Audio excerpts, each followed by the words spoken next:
Kat, and today I'm going to be doing a book review on Me and Earl and the Dying Girl by Jesse Andrews.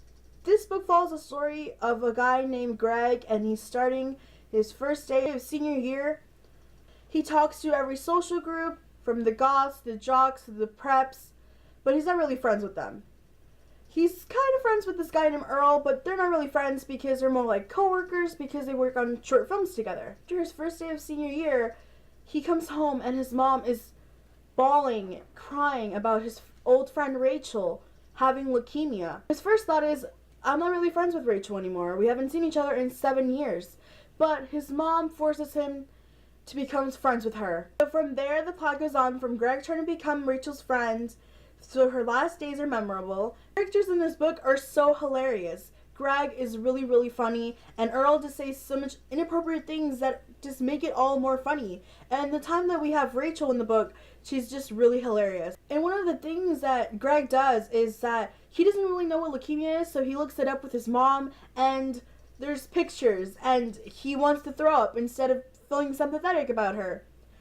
Greg's into film, so some of the dialogues are in script form, which makes it really easy to get through. They're also bullet pointed, and they're also all in quotations when some pages are just quotes after quotes of the things that people say without saying he said, she said. Right off the bat, Jesse Andrews tells you that this is not a love story. This is not a story about them falling in love or anything like that. This is completely different. This is a contemporary, and it's so hilarious. I was reading it in the middle of the night and literally cracking up for all the funny things that they would say. Now, I must warn you that if you don't like vulgar or just swearing in general in books, then I don't recommend this book for you. But if you don't mind those things, then definitely pick this up. The way that Jesse Andrews writes his words is that he adds in things like when he writes a paragraph, he would say, why did I write this stupid paragraph?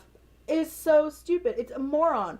And then he would also say, I don't know why I'm writing this stupid book. I can't believe you're still reading through this. Like, are you still there? Because I don't think you're reading through this because it's so boring. And when things that Greg does with Rachel, he's just like, I hate that I did this. I hate that this happened.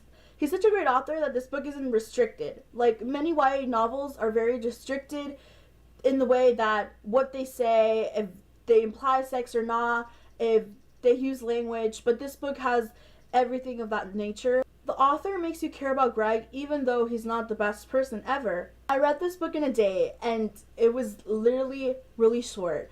I was sad that it was over because I couldn't just sustain everything, especially in the beginning, and it is really funny in the beginning, and I really love this book. This is one of my favorite books. I rated it a 5 out of 5 stars. If you haven't noticed it. And this is a library edition, if you don't know the shininess. And whenever I have money or something like that, then I will definitely be buying this book in hardcover because I want it on my shelf so it can be shiny and stuff. So if you're interested in the book or if you like the review, don't forget to give it a thumbs up. And if you haven't already, please subscribe, and I'll talk to you guys later. Bye!